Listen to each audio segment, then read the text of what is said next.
إلا الله لا إله إلا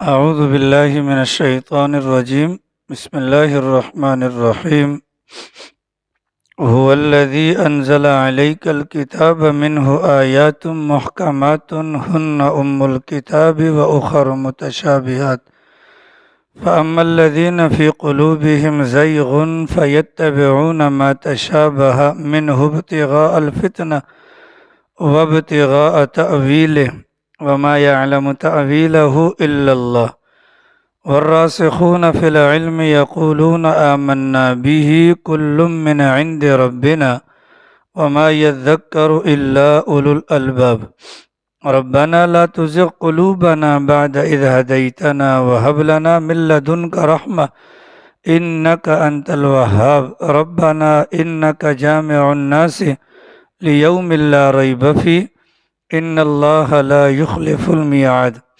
سورۃ آل عمران مدینہ منورہ کے اندر نازل ہونے والی اس مبارک سورت کے اندر 200 آیاتیں ہیں۔ ان 200 آیات میں سے آیت نمبر 7 آیت نمبر 8 اور آیت نمبر 9 کی آپ حضرات کے سامنے تلاوت کی گئی۔ اس مبارک سورت کی ابتدا کے اندر کچھ باتیں تھیں جو گزشتہ کل آپ حضرات کے سامنے بیان ہوئی کہ یمن کے اندر نجران کے علاقے کے 60 کے قریب یا 60 افراد پر مشتمل عیسائیوں کا وفد سن 9 ہجری میں مدینہ منورہ رسول اکرم صلی اللہ علیہ وسلم کے پاس آیا، اور ان کی آمد کا جو مقصد تھا، ایک تو مصالحت کی پیشکش تھی اور دوسرا عیسائیت کی تبلیغ تھی۔ تو چونکہ عیسائیوں کا نظریہ یہ تھا کہ حضرت عیسیٰ علیہ السلام یا تو خدا ہیں یا خدا کے بیٹے ہیں یا 3 میں سے ایک، یعنی کہ 3 خدا ہیں، ان میں سے ایک حضرت عیسیٰ علیہ السلام ہیں۔ رسول اکرم صلی اللہ علیہ وسلم نے ان سے 4 سوالات پوچھے تھے۔ پہلا سوال یہ تھا، حضرت عیسیٰ کے متعلق جو تمہارا دعویٰ ہے کہ وہ خدا ہیں، تو یہ بتلاؤ کہ حضرت عیسیٰ علیہ السلام کو حیات سرمدی حاصل ہے، یعنی ہمیشہ سے ہیں اور ہمیشہ رہیں گے؟ انہوں نے کہا نہیں۔ دوسرا سوال یہ پوچھا تھا، یہ بتلائیے کہ حضرت عیسیٰ کو علم محیط حاصل ہے، کائنات کی تمام چیزوں کو ان کا علم شامل ہو؟ انہوں نے کہا نہیں۔ تیسرا سوال یہ پوچھا تھا پیغمبر نے کہ حضرت عیسیٰ مریم کے پیٹ سے پیدا نہیں ہوئے؟ انہوں نے کہا بالکل ہوئے۔ اور چوتھا سوال پوچھا تھا کہ حضرت عیسیٰ علیہ السلام قادر مطلق ہیں؟ انہوں نے کہا نہیں۔ تو جب 4 سوالات کے جواب میں انہوں نے انکار کیا تو پیغمبر علیہ السلام نے اس موقع پر ان کو سمجھایا کہ الہ معبود وہ ہوتا ہے جو ان 4 صفات کا حامل ہو، اور میں جس اللہ کی طرف تمہیں بلاتا ہوں وہ ذات وہ ہے کہ جس کے سوا کوئی معبود نہیں۔ اس کی صفات میں سے یہ ہیں کہ وہ زندہ بھی ہے، وہ تھامنے والا بھی ہے۔ وہ زندہ بھی ہے، تھامنے والا بھی ہے۔ تو زندہ ہے مطلب شروع سے ہے اور ہمیشہ سے ہیں اور ہمیشہ رہیں گے، اور تھامنے والا ہے یہ تبھی ممکن ہے کہ جب اس کا علم کائنات کے ذرے ذرے کو محیط ہو۔ اور اللہ کی ذات وہ ذات ہے کہ جس نے ماؤں کے پیٹ کے اندر شکلوں کو پیدا کیا ہے، ماؤں کے پیٹ کے اندر شکلوں کو پیدا کیا ہے۔ تو حضرت عیسیٰ کو تمہارا خدا ماننا یہ کیسے ممکن ہو سکتا ہے جو خود ماں کے پیٹ میں بن کر آئے ہیں؟ ہم خدا اس کو کہتے ہیں جو ماں کے پیٹ میں شکلوں کو بنانے والا ہے۔ تو اللہ کی ذات ہے جو ماں کے پیٹ میں انسانوں کی شکلوں کو بناتی ہے، اور وہی اللہ جو یہ ماں کے پیٹ کے اندر شکلیں بنانے کا کام کرتا ہے وہ قادر مطلق ہے۔ اگر وہ قادر مطلق نہ ہوتا تو یہ کام کبھی بھی نہ کر سکتا۔ ماقبل والی 6 آیات کے اندر گویا کہ عیسائیوں کے باطل نظریات کی تردید کی ایک صورت بیان کی گئی۔ اب یہ جو آگے آیت نمبر 7، 8 اور 9 کی آپ حضرات کے سامنے تلاوت ہوئی ہے، ان 3 آیات کے اندر قرآن کریم کی حقانیت اور قرآن کریم کی صداقت کو بیان کیا گیا ہے۔ اس کے متعلق کچھ گزارشات ہیں، اگر تھوڑی سی توجہ ہوگی تو اللہ کرے میں آپ کو سمجھا پاؤں۔ قرآن کریم کے اندر جو 30 سپارے موجود ہیں، یہاں پر جتنے بھی احکامات موجود ہیں وہ سارے ایک جیسے نہیں ہیں۔ کچھ احکامات وہ ہیں کہ جن کی زبان آسان ہے، جن کا معنی اور مفہوم واضح ہے، اور عام فہم انداز میں انسان چاہے تو ان آیات کو یا ان کے معانی کو یا ان کے مطالب کو سمجھ سکتا ہے۔ اور قرآن کریم کے اندر کچھ احکامات وہ ہیں کہ جن کے متعلق نہ تو ان کی زبان آسان ہے، نہ ان کا معنی آسان ہے، اور نہ ہی ان کا مفہوم آسان ہے۔ وہ آیات کہ جن کی زبان بھی آسان، جن کا معنی اور جن کی مراد کو پانا بھی آسان، ان احکامات کو محکم کہا جاتا ہے۔ کیا کہتے ہیں؟ محکم کہا جاتا ہے۔ اور جن احکامات کے معنی معلوم نہیں، یا جن احکامات کے مطالب یا مفہوم یا مراد واضح نہیں، ان کو متشابہ کہا جاتا ہے۔ کیا کہا جاتا ہے؟ متشابہ کہا جاتا ہے۔ جب ہمارے سامنے قرآن کریم آتا ہے، اس قرآن کریم کی ایک ایک آیت پر ایمان لانا ہمارے لیے ضروری ہوتا ہے۔ جب ایمان لانا ضروری ہوتا ہے تو جو ہی ہم قرآن کریم کھولتے ہیں تو سب سے پہلے ہمیں نظر آتا ہے الف لام میم۔ کیا نظر آتا ہے؟ الف لام میم۔ اب یہ جو الف لام میم ہے، اس پر ہمارا ایمان ہونا چاہیے، اس پر ہمارا ایمان ہونا چاہیے۔ اس کے معنی، اس کے مطلب کے پیچھے ہمیں جانے کا نہیں کہا گیا۔ اس کے مطلب کو جاننے کے لیے خاموشی پیغمبر نے اختیار کی، تو ہمارے لیے بھی خاموشی ہے۔ پیغمبر نے کہا قرآن پر ایمان لاؤ، تو ہم نے قرآن کریم پر ایمان قبول کیا۔ تو الف لام میم یہاں سے لے کر والناس تک جتنی بھی آیاتیں ہیں ان سب پر ہمارا ایمان ہے۔ اب یہ ہو گیا الف لام میم۔ کیا ہو گیا؟ الف لام میم۔ اس کا مطلب ہمیں نہیں پتہ، اس کا مطلب ہمیں نہیں پتہ۔ صفحے کو پلٹیں، آگے ہمیں لفظ نظر آئے گا جناتن۔ یہ جنات کا جو لفظ ہے، اس کو اگر ہم اس کا معنی ڈھونڈنے جائیں گے تو وہ معنی آئے گا باغ۔ جنت کا معنی کیا ہے؟ باغ۔ اب باغ ہمارے دماغ میں آئے گا تو ہم سوچیں گے کہ آخرت کے اندر بھی اللہ باغ دیں گے، اللہ باغ دیں گے۔ لیکن جب ہم قرآن و سنت کا مطالعہ کریں گے اور اس باغ کے متعلق جو وہاں پر تفصیلات موجود ہیں، اگر ہم چاہیں گے بھی ان تفصیلات کو اپنے دماغ میں بٹھانا یا ان تفصیلات کو حق اور سچ یا اس کی حقیقت کو پانا، تم پا نہیں سکتے، کیونکہ وہ جو باغ ہے اس کے متعلق کہا گیا تجری من تحتہا الانہار، اس باغ کے نیچے سے نہریں جاتی ہوں گی۔ تو گویا کہ وہ باغ زمین سے اوپر ہوگا۔ جب ہم دنیا کے اندر دیکھتے ہیں تو یہاں پر ہمیں جو باغ نظر آئے گا وہ زمین پر ہوگا اور نہریں سائڈ پر سے جائیں گی۔ اب اس پر ہمارا ایمان ہے کہ آخرت میں جنت مطلب باغ ہوں گے، باغ کے نیچے نہریں جا رہی ہوں گی۔ وہ باغ کیسا ہوگا؟ اس کی حقیقت کو پانا بھی چاہیں تو پا نہیں سکتے۔ اس کے نیچے نہریں جا رہی ہوں گی، اس پر ہمارا ایمان ہے، لیکن وہ نہریں کیسے جائیں گی اس حقیقت کو ہم پا نہیں سکتے۔ تو یہ الف لام میم ہو گیا، الف لام میم ہو گیا۔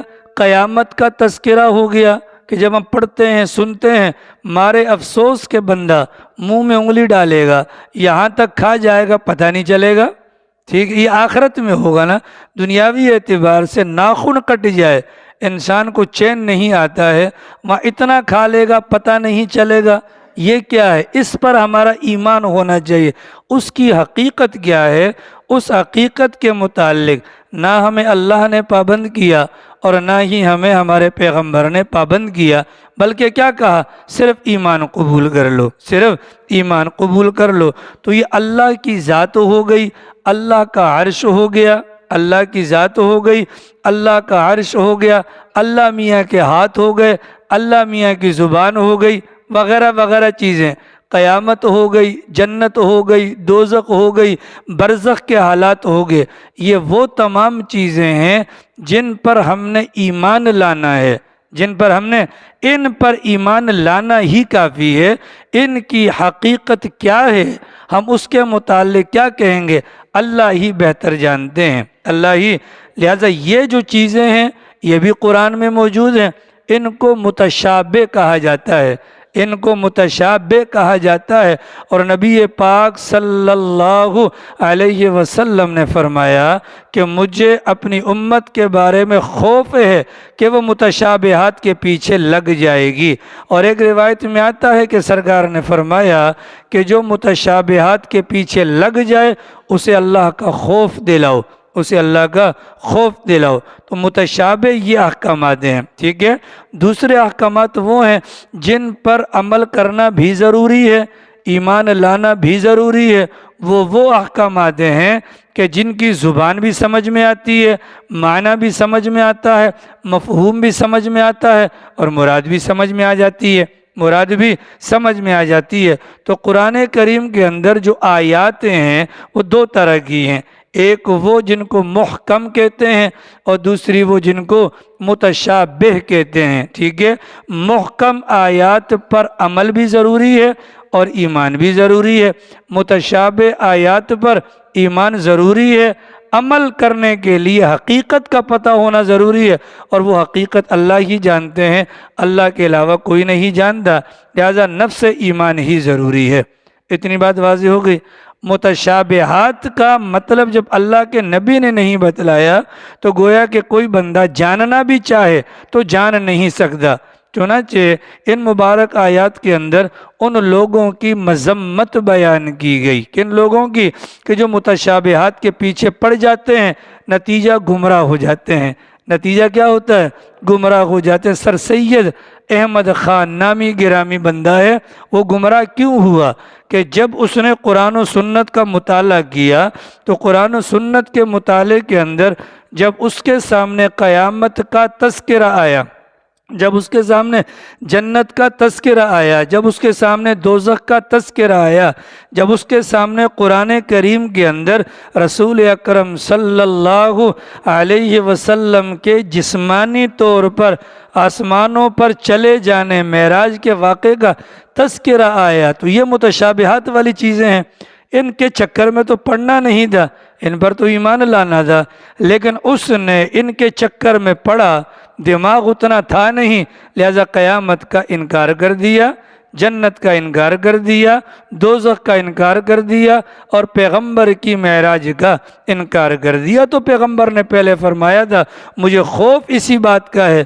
کہ میری امت متشابہات کے پیچھے لگ جائے گی، اور پیغمبر نے فرمایا تھا کہ جو لوگ متشابہات کے پیچھے لگے انہیں اللہ کا خوف دلاؤ، انہیں اللہ کا خوف دلاؤ۔ تو دو قسم کے احکامات ہیں، جو واضح ہیں ایمان بھی ضروری اور ان پر عمل بھی ضروری، اور جو واضح نہیں ہے ان پر ایمان ضروری ہے، ان کے اوپر عمل کرنا ضروری نہیں ہے، کیونکہ عمل کے لیے حقیقت کی وضاحت ضروری ہے، اور حقیقت انسان اس دنیا میں پا نہیں سکتا۔ اتنی بات واضح ہو گئی جی؟ کوئی بات موٹی تو نہیں ہے؟ بولیے، بات آسان ہے۔ اگلی بات یہ سمجھیے کہ جو احکامات محکم ہیں، جو آیات محکم ہیں، مطلب جن کی زبان بھی آسان، جن کا معنی بھی آسان، جن کی مراد بھی آسان، اور جس کا مفہوم بھی آسان، ان پر عمل کرنا ضروری ہے، ان پر عمل کرنا ضروری ہے۔ لیکن جو لوگ متشابہات کے چکر میں پڑ جاتے ہیں تو وہ صرف متشابہات ہی کے چکر میں نہیں پڑتے، بلکہ وہ احکامات جو واضح ہیں وہ ان احکامات کے اندر بھی رد و بدل اپنی مرضی کی تفسیریں بیان کرتے ہیں۔ مولانا عبید اللہ صاحب سندھی رحمہ اللہ فرمایا کرتے تھے قرآن کریم کی غلط تفاسیر کی بنیاد پر امت کا بہت بڑا طبقہ گمراہ ہوا ہے، امت کا بہت بڑا طبقہ گمراہ ہوا ہے، اس لیے کہ انہوں نے متشابہات کو اس انداز سے بیان کیا کہ لوگوں کے دماغوں کے اندر دین کے متعلق شکوک و شبہات پیدا کر دیے۔ اس شکوک و شبہات کا نقصان یہ ہوا جو واضح واضح احکامات تھے لوگوں نے ان احکامات کو ماننا بھی چھوڑ دیا۔ یہ بہت بڑا نقصان ہے، یہ بہت بڑا نقصان ہے۔ اس کی زندہ مثال آپ لے لیں مرزا قادیانی کو۔ مرزا قادیانی کو جانتے ہیں؟ مرزا قادیانی کو، اس مرزا قادیانی نے کیا کیا؟ دیکھیں، پیغمبر کی ختم نبوت کا جو معاملہ ہے یہ متشابہات میں سے نہیں ہے، یہ تو سمجھ میں آنے والی بات ہے۔ ہمارے نبی اللہ کے آخری نبی ہیں، اس کا ہمیں مطلب بھی پتہ ہے کہ آخری کس کو کہتے ہیں؟ جس سے پہلے تو ہو اس کے بعد کچھ نہ ہو، اس کو آخری کہتے ہیں۔ اتنا موٹا سا مطلب، لیکن پہلے اس ظالم نے کیا کیا؟ حضرت عیسیٰ کے زندہ آسمانوں پر اٹھائے جانے کو موضوع بحث بنایا، لوگوں کے دماغوں کے اندر فتنہ فساد ڈالا۔ پھر اگلے قدم پر اس نے وہ معاملہ، وہ ایمانیات کا مسئلہ جو بالکل واضح تھا، اس کے ذریعے سے لوگوں کو گمراہ کیا اور کہا کہ ما کان محمد ابا احد من رجالکم ولکن رسول اللہ وخاتم النبیین کا مطلب جو بیان کیا جاتا ہے وہ نہیں ہے بلکہ مطلب دوسرا ہے۔ کیا مطلب ہے بھیا؟ اب ہم مسلمان ہیں الحمدللہ، اللہ کرے کہ ختم نبوت پر ہی ہماری موت آئے، اللہ کرے کہ ختم نبوت پر اس عقیدے پر ہماری موت آئے تو نجات ہے۔ اللہ نہ کرے ختم نبوت کے عقیدے میں بال برابر بھی فرق آ گیا تو ہماری موت کفر پر ہوگی، اسلام پر کبھی بھی نہیں ہوگی۔ تو ہم ترجمہ کرتے ہیں خاتم النبیین کا ترجمہ کیا کرتے ہیں؟ محمد الرسول اللہ صلی اللہ علیہ وسلم کی یہ جو مبارک ذات ہے، اس مبارک ذات کو اللہ نے اس مبارک لڑی کے لیے مہر بنایا جو نبیوں والی لڑی حضرت آدم سے شروع ہوئی تھی۔ ہمارے پیغمبر آ گئے تو گویا کہ اس نبوت والی لڑی پر مہر لگ گئی۔ مہر کب لگتی ہے؟ جب لفافہ بند ہو جاتا ہے۔ مہر کب لگتی ہے؟ جب لفافہ بند ہوتا ہے۔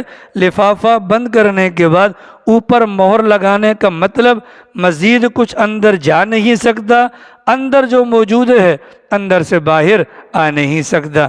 ہم یہ مطلب کرتے ہیں بیان خاتم النبیین کا کہ ہمارے پیغمبر تمام نبیوں کے لیے مہر ہیں، تمام نبیوں کے لیے خاتم ہے، مطلب مہر ہیں۔ اور مرزا قادیانی ملعون نے اس کا ترجمہ کیا کیا کہ محمد الرسول اللہ کے ہاتھ میں اللہ نے مہر دی نبیوں کی، مطلب محمد الرسول اللہ کو نبی بنانے کا اختیار دے دیا، ان کے ہاتھ میں مہر تھما دی، وہ جس پر چاہیں نبوت کی مہر لگا دیں۔ لہٰذا محمد الرسول اللہ نے مجھ پر، معاذ اللہ وہ کہتا ہے مجھ پر محمد الرسول اللہ نے نبوت کی مہر لگا دی۔ اب دیکھیے یہ موٹی سی بات تھی نا، لیکن کیا ہے، پہلے حضرت عیسیٰ کا مسئلہ اٹھایا، لوگوں کا دماغ نہیں مان رہا تھا، یار یہ کیسے ہو سکتا ہے زندہ بندہ آسمان پہ چلا جائے، کیسے ہو سکتا ہے وہ کھائے گا پیے گا قرب قیامت میں آئے گا۔ لوگوں کے دماغ خراب کیے، کرتے کرتے کرتے آگے چل کر موٹا سا سیدھا سادہ سا مسئلہ بھی لوگوں کے دماغ کے اندر فتنہ ڈالنے کا سبب بن گیا۔ ٹھیک ہے جناب، اب کیا مولانا عبید اللہ سندھی صاحب نے کیا کہا؟ اس قرآن کریم کی غلط تفسیروں کی بنیاد پر امت گمراہ ہوئی ہے۔ چنانچہ ایک طرف تو ویسے ملعون تھے جو کفر تک پہنچ گیا، مرزا قادیانی ہو گیا، یا پرویز اٹھا تھا ایک جس نے حدیث پاک کا انکار کیا کہ ہم کیسے مان لیں یہ احادیث سچ ہیں، ہم کیسے مان لیں، احادیث پر عمل کرنا یہ ضروری ہے، اس نے احادیث کا انکار کیا۔ سر سید احمد خان نے وہ قیامت کا یا دیگر متشابہات والی چیزوں کی بنیاد پر دین اسلام کا انکار کیا۔ پھر کچھ لوگ وہ آئے کہ جو ان سے متاثر ہوئے، جو ان سے کیا ہوئے؟ متاثر ہوئے۔ اب صراحتاً جو تعلیمات قرآن کریم کے اندر انہوں نے اپنے چاہنے والوں کو دین سے دور رکھا، زیادہ تفصیلات کے اندر سمجھنے نہیں دیا، غلط سلط روایات بیان کر کے قرآن کریم کا غلط ترجمہ بیان کر کے ان کو گمراہ کر دیا۔ مثال کے طور پر اللہ کا قرآن چیخ چیخ کر کہتا ہے کہ غیب صرف اللہ جانتا ہے، ٹھیک ہے، لیکن اس طبقے نے اپنے سامنے بیٹھنے والوں کے دماغوں کے اندر یہ بات بٹھائی صرف اللہ نہیں بلکہ محمد الرسول اللہ بھی غیب جانتے ہیں، ٹھیک ہے۔ نتیجہ کیا ہوا؟ محمد الرسول اللہ کے مقام کو اتنا بڑھایا کہ خدائے کریم کے برابر لا کر کھڑا کر دیا۔ یہ تو قرآن کریم کی صراحتاً جو حکم موجود ہے اس کی خلاف ورزی ہے۔ قُلْ لَا يَعْلَمُ مَنْ فِي السَّمَاوَاتِ وَالْأَرْضِ الْغَيْبَ إِلَّا اللَّهُ، اے پیغمبر آپ کہہ دیجئے زمین، جب زمین کہا تو زمین کا نیچے بھی آ گیا، آسمان جب آسمان کہا تو آسمان کے اوپر بھی آ گیا، زمین اور آسمان کے اندر جتنی بھی غیب کی چیزیں ہیں وہ کون جانتا ہے؟ صرف اللہ جانتا ہے۔ انہوں نے کیا کہا؟ نہیں، محمد الرسول اللہ صلی اللہ علیہ وسلم بھی جانتے ہیں۔ اور پھر دھڑلے کے ساتھ بیانات میں اس بات کو اس انداز سے اگلوں کی نفسیات کے ساتھ کھیلا گیا۔ بہت بڑا مولوی ہے، نام لینا مناسب نہیں، چھوٹے چھوٹے اس کے کلپ آتے ہیں، اس میں وہ کہتا ہے ہم اپنی اولاد کو کیا سکھانا چاہتے ہیں کہ جس نبی کا ہم کلمہ پڑھتے ہیں اس کو دیوار کے پیچھے کا علم نہیں تھا۔ ہمارا ایمان ہے بالکل دیوار کے پیچھے کا علم صرف ہمارے خدا کو ہے، ہمارے پیغمبر کو بھی پتہ نہیں تھا۔ جبرائیل امین نے وعدہ کیا سرکار ملاقات کے لیے آؤں گا، سرکار انتظار میں تھے۔ کیوں بھائی؟ جبرائیل امین سے ملاقات کی وجہ کہ جبرائیل آئے گا گپ شپ کے لیے نہیں آئے گا، اللہ میاں کا پیغام لے کر آئے گا۔ انتظار میں انتظار پر جبرائیل امین نہ آئے، جبرائیل امین نہ آئے، انتظار کے بعد سرکار کی زبان پر آیا، کبھی وعدہ خلافی کی نہیں، بتلایا ہوا ٹائم جو دیا اس وقت پر آ گئے۔ گویا کہ وقت کی پابندی کرنا جبرائیل کی بھی سنت ہے اور محمد الرسول اللہ کی بھی سنت ہے، ٹھیک ہے۔ اب جب اللہ کے نبی اٹھے، جب دیکھا کہ جو چارپائی تھی پیغمبر کی، چارپائی کے نیچے کتے کا بچہ لیٹا ہوا تھا، ٹھیک ہے، اللہ کے نبی نے اس کو ہٹایا، نکالا اور پانی وغیرہ چھڑک کر اس جگہ کو کیا کر دیا؟ پاک کر دیا۔ اگلے دن جبرائیل امین سے ملاقات ہوئی، جبرائیل سے پوچھا کہ خیر تو تھی، کل نہیں آئے؟ فرمایا کہ آپ جہاں پر بیٹھے ہوئے تھے وہاں پر نیچے کتے کا بچہ تھا، اور جس گھر کے اندر کتا یہ تصویر ہو ہم اس گھر کے اندر داخل نہیں ہوتے۔ تو پیغمبر کا فرمان موجود ہے کہ جو پیغمبر چارپائی کے نیچے کتے کا علم نہیں رکھتا، مطلب غیب کی بات ہے نا، نظر نہیں پڑی، تو جس چیز پر نظر نہ پڑے وہ غیب ہے، وہ غیب صرف خدا سمجھتا ہے یا خدا جانتا ہے، اس کے علاوہ کوئی بھی نہیں جانتا۔ کھولیے 21واں سے 12 سورۃ اللقمان کھولیے، یہ دیکھیے جناب، میں نہیں کہہ رہا، یہ اللہ کا قرآن کہہ رہا ہے۔ سورۃ اللقمان کھولیے، اللہ تعالیٰ کیا فرماتے ہیں؟ ان اللہ عندہ علم الساعہ، قیامت کب آئے گی صرف اللہ کو پتہ ہے، ٹھیک ہے۔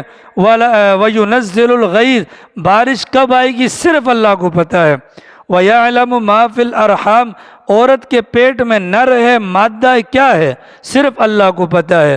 وَمَا تَدْرِي نَفْسٌ مَاذَا تَكْسِبُ غَدًا، آئندہ کل کون کیا کرے گا صرف اللہ کو پتہ ہے۔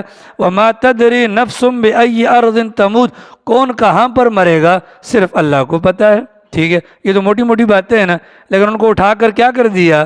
اللہ کے نبی کے اوپر چپکا دیا۔ پھر کہانی یہاں پر ختم نہیں ہوئی بلکہ ایسا گمراہ کیا۔ اللہ قرآن میں 11ویں سے 12 میں کہتے ہیں وَإِن يَمْسَسْكَ اللَّهُ بِضُرٍّ فَلَا كَاشِفَ لَهُ إِلَّا هُوَ، عمران اگر آپ کو کوئی تکلیف پہنچتی ہے تو وہ تکلیف اللہ ہی ہٹا سکتا ہے، لیکن یہاں پر مجمع عام کے اندر کیا کہا گیا؟ مجمع عام کے اندر کہا گیا نہیں، سارے کام اللہ نہیں بلکہ فلاں سائیں فلاں پیر صاحب بھی مشکل کشا ہیں، وہ بگڑی بنا دیتے ہیں۔ گویا کہ کہنے والا ڈائریکٹلی نہیں، انڈائریکٹلی وہ لوگوں کے دماغ میں یہ بات بٹھانا چاہتا ہے کیا؟ اللہ نے کاموں کو تقسیم کر دیا ہے۔ تو یہی عقیدہ تو ان کا تھا جو مکہ مکرمہ کے اندر 360 بت رکھ کر بیٹھے ہوئے تھے۔ جب وہ کشتی میں جاتے، جب وہ پھنس جاتے تو فَادْعُوا اللَّهَ مُخْلِصِينَ لَهُ الدِّينَ، صرف اللہ کو سجدہ کرتے تھے، لیکن باقی بارش کے لیے، اولاد کے لیے، روزی کے لیے، سفر کے لیے، خیر کے لیے، شر کے لیے، جنگ کے لیے، امن کے لیے، صلح کے لیے الگ الگ بت ہے نا۔ آج کیا ہو رہا ہے؟ ان احکامات کو جو سریع ہیں ان کے اندر کیا کیا؟ لوگ کیا کہتے ہیں؟ ماشاء اللہ، اللہ اکبر. لوگ کیا کہتے ہیں؟ ماشاء اللہ. یہاں تک کہ ممبر سے گالیاں دی جاتی ہیں اور طبقے کی یہ کیفیت ہے کہ سبحان اللہ سبحان اللہ. وجہ کیا ہے؟ وہ شبہات جس سے پیغمبر نے منع کیا، ان کے پیچھے مت پڑنا. پڑھو گے نتیجہ کیا ہوگا کہ جو واضح احکامات ہیں ان کے اندر بھی شیطان راستہ نکالنے والا بنا دے گا. چنانچہ یہ غلط تفسیریں اور غلط بیانات ہی کا نتیجہ ہے کہ محمد الرسول اللہ کا کلمہ پڑھنے والا بندہ ننگے سر گھومتا ہے. نام کیا دے دیجیے؟ فرض، یہ سنت ہے، کر لو نہ کرو نہ کرو. خدا نے قرآن کریم میں جہاں اپنی بات ماننے کا کہا بغیر کسی وقفے کے، ساتھ میں فرمایا قل، اے پیغمبر آپ ان سے کہہ دیں اطیعوا اللہ و اطیعوا الرسول، اللہ کے پیچھے، اللہ کی بات کے پیچھے چلو اور رسول اللہ کی بات کے پیچھے چلو. لیکن ہم نے کیا کیا؟ متشابہات کے چکر میں ان غلط لوگوں نے غلط نظریات لوگوں کے دماغ کے اندر بٹھائے. لہذا کیا نام دے دیے؟ داڑھی سنت ہے جی، رکھ لو 40 قدم سے نظر آ جائے گی. اتنا ہو گیا تو نتیجہ کیا ہوگا؟ تباہی پلس بربادی، تباہی پلس بربادی. تو کیا کہا گیا؟ بولو متشابہات کے پیچھے مت پڑو، متشابہات کے پیچھے مت پڑو. اس کا نقصان کیا ہوتا ہے؟ نقصان یہ ہے کہ جو واضح احکامات ہیں ان پر بھی عمل کی توفیق اللہ چھین لیتا ہے. ہاری سمجھ شریفہ میں نہیں آئی؟ بولو نیند تو نہیں آ رہی؟ بولو نیند تو نہیں آ رہی؟ ہاں، جس نبی کا کلمہ پڑھتے ہیں اس نبی کی تعلیمات کو دیکھیں. بندہ قبر میں جا رہا ہے، اس کو کفن پہناتے ہیں، کفن اگر چھوٹا ہو جائے تو کیا کریں؟ سر کو ڈھانپیں گے، پاؤں کو ننگا رکھیں گے. ٹھیک ہے، قبر حالانکہ ضرورت کوئی نہیں ہے نا، ایسا ہے کہ نہیں؟ جو نبی قضائے حاجت کے لیے ننگے سر نہ گیا، جو مردے کو ننگا سر دفنانا گوارا نہیں کرتا، جو نبی رات کو سوتے وقت ننگے سر نہیں رہا، جس نبی نے اپنی پوری زندگی کے اندر کوئی ایک نماز بھی ننگے سر نہیں پڑھی، اسی کا کلمہ پڑھنے والا کارٹون والی ٹوپیاں پہن کر اللہ میاں کے سامنے کھڑا ہوتا ہے، بازار کے اندر ننگے سر پھرتے ہوئے، بازار کے اندر ننگے سر پھرتے ہوئے اس نبی کے خلاف اعلان بغاوت کرتا ہے. نقصان کس بنیاد پر ہوا؟ متشابہات کے چکر میں پڑے. غیر تربیت یافتہ لوگ جنہوں نے استادوں سے نہیں پڑھا، خود سے مطالعہ کیا، لوگوں کو بتلا دیا. جیسے ایک بڑا آدمی ہے جس کی جماعت بھی ہے، وہ بڑا آدمی اس نے کسی استاد سے نہیں پڑھا، خود مطالعے سے قرآن کریم پڑھنا شروع کیا، 13ویں سپارے میں آ گیا. حضرت یوسف کا واقعہ اس نے پڑھا. حضرت یوسف نے مصر کے بادشاہ سے کہا، مصر کے بادشاہ سے کہا، کیا کہا؟ آپ قرآن خود پڑھ لیں، میرے الفاظ نہیں، اللہ میاں کے الفاظ ہیں. کیا کہا؟ فرمایا کہ یہ رہا اجعلنی علی خزائن الارض. ارے یوسف نے کہا بادشاہ مصر سے کہ جو تنگی کے حالات ہیں، خزانے کے اندر کچھ نہیں اور اگلا 7 سال قحط سالی والے آنے والے ہیں، اب اس خزانے کو مینج کرنا ہے. آپ ایسا کریں، مجھے وزیر خزانہ بنا دیں، نظام میرے ہاتھ میں دے دیں. ٹھیک ہے. اب وہ جو بندہ مسلمان ہے، یہ بڑی بڑی داڑھی ہے، ایک بڑا نامی گرامی آدمی ہے، اس نے قرآن کریم کی یہ آیت خود پڑھی ہے. کیا کی ہے؟ خود پڑھی ہے. لہٰذا اس نے کہا کہ معاذ اللہ، حضرت یوسف ڈکٹیٹر تھے، آمر تھے، ڈکٹیٹر آمر. آپ کسی فوجی کو کہہ دیں ڈکٹیٹر تو یہ اس کے لیے ماں بہن کی گالی ہوتی ہے. حضرت یوسف کو ڈکٹیٹر اس نے کیوں کہا؟ اس بنیاد پر استاد سے پڑھا نہیں. پھر آگے گیا، حضرت یونس کا واقعہ. حضرت یونس اللہ کے برگزیدہ پیغمبر ہیں، اس نے استاد سے نہیں پڑھا. حضرت یونس کا واقعہ پڑھا تو آگے اس نے تفصیل بیان کی. حضرت یونس نے منصب رسالت کے اندر یا فرائض رسالت کے اندر کوتاہی کر لی. ایسا ہو سکتا ہے؟ بولو. حضرت عائشہ کا واقعہ پڑھا، سرکار دو عالم صلی اللہ علیہ وسلم اور اماں کی محبت کے واقعات پڑھے تو حضرت عائشہ کو کہا، حضرت عائشہ زبان دراز ہو گئی تھی.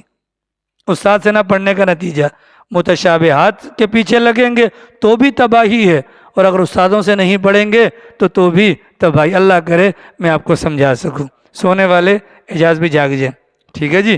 اب ذرا ترجمہ دیکھ لیں۔ فرمایا هو الذی، اللہ کی ذات وہ ہے، اللہ کی ذات وہ ہے، انزل علیک الکتاب، جس نے تجھ پر کتاب اتاری، یہ قرآن اتاری۔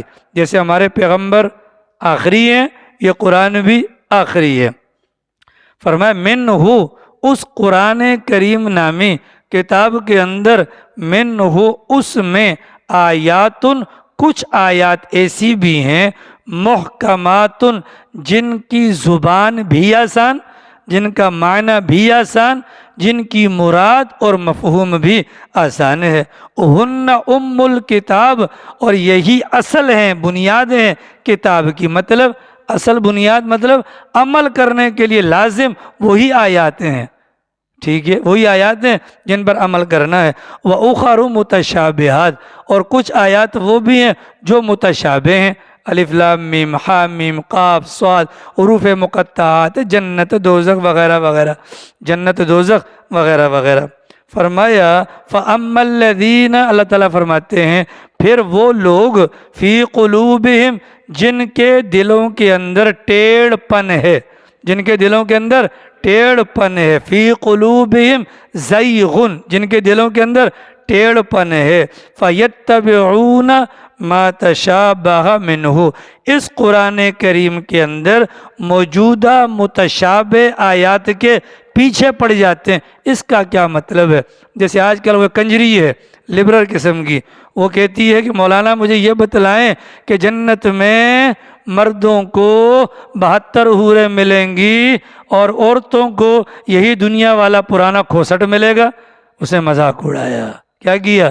مذاق اڑایا، ٹھیک ہے جی۔ اب وہ مولانا آگے سے اس کو سمجھا رہے ہیں کہ تم وہاں پر جنت کی سردار ہوگی، لیکن نہیں ماننا، اعتراض کرنا ہے۔ یہ متشابہات کون پیدا کرتا ہے؟ جن کے دلوں کے اندر ٹیڑھ ہوتا ہے۔ ابتغاء الفتنہ، پیچھے پڑنے کی وجہ کیا ہے؟ فتنے کو تلاش کرنا، لوگوں کو گمراہ کرنا، لوگوں کو کیا کرنا؟ گمراہ کرنا۔ ہم سب اللہ کے فضل سے بڑے لوگ ہیں، سر صدارت ہے ماشاءاللہ، پرنسپل ہے، ہاں ایک طبقہ ہے 300 بچہ۔ ہمیں ایمانیات کی بہت سخت ضرورت ہے، کیونکہ ہمارے سامنے والے لوگ ہمیں فالو کرتے ہیں، ٹھیک ہے، ہمارے پیچھے چلتے ہیں۔ ماشاءاللہ فرید خان برکی اب بڑے آدمی ہیں، ٹھیک ہے، اعجاز بڑا آدمی ہے۔ ہم جو بڑے ہیں ہمیں بہت زیادہ احتیاط کی ضرورت ہے۔ وجہ یہ ہے کہ ہمیں دیکھ کر بہت ساری دنیا، ظاہر ہے ہمارے کپڑوں کو لوگ کاپی کرتے ہیں کہ نہیں کرتے؟ ہمارے لائف اسٹائل کو لوگ کاپی کرتے ہیں، تو دینیات کو بھی لوگ کاپی کرتے ہیں۔ لہذا ہماری ذمہ داری ہے کہ ہم اپنے آپ کو کسی ایسے گناہ کے اندر نہ جانے دیں کہ جو گناہ بعد میں ہمارے لیے پکڑ کا باعث ہوگا۔ آپ تحقیقات کر لیجئے گا، ابھی نہیں بعد میں۔ 100 بندہ ہے داڑھی منڈا، 100 میں سے 95 بندے جو داڑھی منڈے ہیں ایسے ہوں گے کہ جن کی اولاد بھی داڑھی منڈتی ہوگی۔ 5% کو تبلیغ میں لگ گیا یا پیچھے والوں کی کوئی دعا کام میں آ گئی تو وہ داڑھی رکھ لے گا، ورنہ باپ داڑھی منڈا تو بیٹا بھی داڑھی منڈا۔ وجہ کیا ہے؟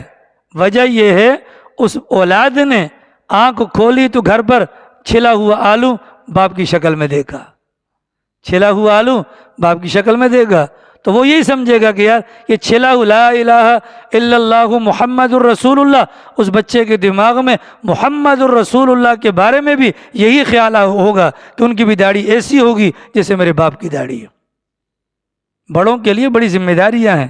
یہی تو وجہ ہندوستان کے اندر جب نکاح پڑھایا جاتا تھا تو کھڑا کر کے 6 کلمے سنے جاتے تھے، پتہ تو چلے کتنا گہرا پانی میں۔ اب تو ماشاءاللہ غسل کے فرائض، نماز وغیرہ کا ککھ پتہ نہیں آ رہی سمجھ شریفہ میں۔ لہٰذا احتیاط کی ذمہ داری ہماری ہے۔ اگر میں شلوار کے پائنچے ٹخنوں سے نیچے رکھوں گا، میں کبھی اپنے بیٹے کو نہیں کہہ سکتا۔ یہ آج کل یہ شلواریں لمبی لمبی، وہ ہمارے وہ ہے اپنا بھانجا لگتا ہے، اس سے متاثر ہو گیا یہ گھیر والے، ورنہ میں تو اس کو انسانوں والی شلوار نہیں سمجھتا۔ کوشش تو انسان کرے نا، ٹھیک ہے۔ اب اگر میرے دروازے پر دستک ہوتی ہے اور میں اپنے بیٹے کو کہتا ہوں جاؤ باہر جا کر کہو ابو گھر پر نہیں ہیں، تو میں اپنے بیٹے کو جھوٹ کی تعلیم دے رہا ہوں کہ نہیں؟ یہ بیٹا ساری زندگی جھوٹ بولے گا، نتیجہ میں قبر میں بھی چلا گیا تو میری کھڑکی برائیوں والی چلتی رہے گی۔ کسی بیٹے کو، کسی بچے کو سزائے موت ہوئی، سزائے موت، جیل میں تھا، آخری رات میں اس نے تمنا کی، فرمائش کی مجھے میری ماں سے ملاقات کروائی جائے۔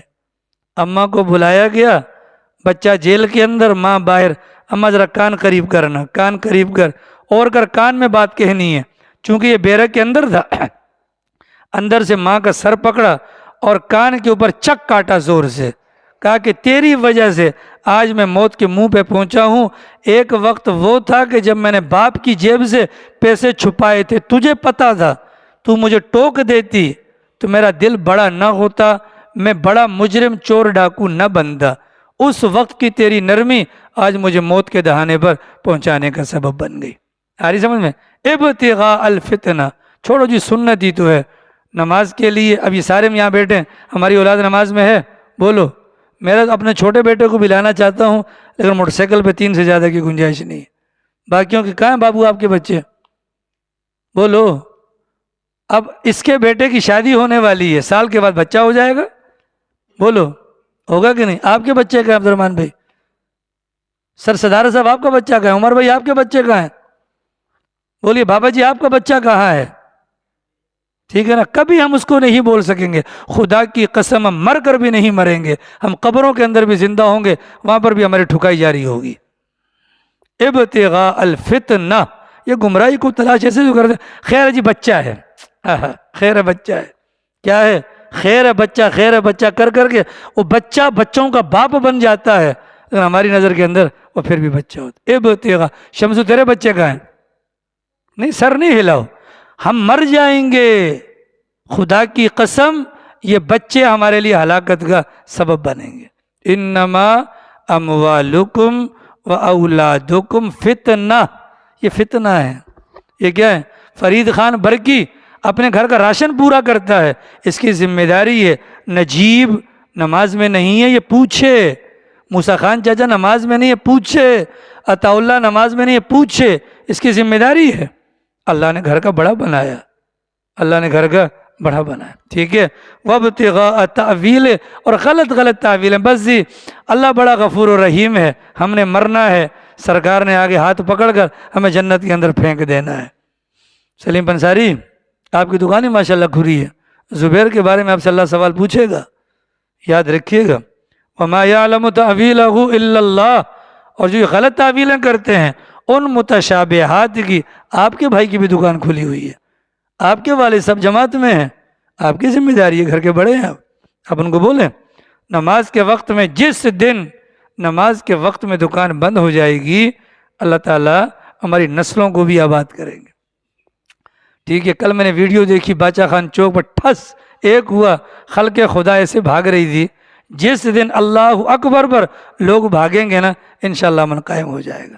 وما یعلم تأویلہ الا اللہ، یہ متشابہات کے معانی کو یا ان کی تعویلوں کو اللہ ہی جانتا ہے۔ والراسخون فی العلم، اور وہ لوگ بھی جانتے ہیں جو علم کے اندر پختہ ہوتے ہیں۔ فرید خان برکی 8.5، ٹھیک ہے، جو علم کے اندر کیا ہوتے ہیں؟ پختہ ہوتے ہیں، علم کے اندر پختہ ہوتے ہیں۔ فرمایا کہ جو علم کے اندر پختہ ہوتے ہیں، جب آ جاتی آیت کریمہ الف لام میم تو وہ کیا کہتے ہیں؟ یقولون آمنا بہ، ہم اس پر ایمان لائے۔ مطلب جو اللہ میاں کی مراد ہے۔ حضرت موسیٰ جا رہے تھے اللہ میاں سے ملاقات کو، تو راستے میں بندہ ملا، حضرت ذرا اللہ میاں سے میرے بارے میں بھی حال احوال کا ذکر کر دینا۔ کہا ٹھیک ہے جی۔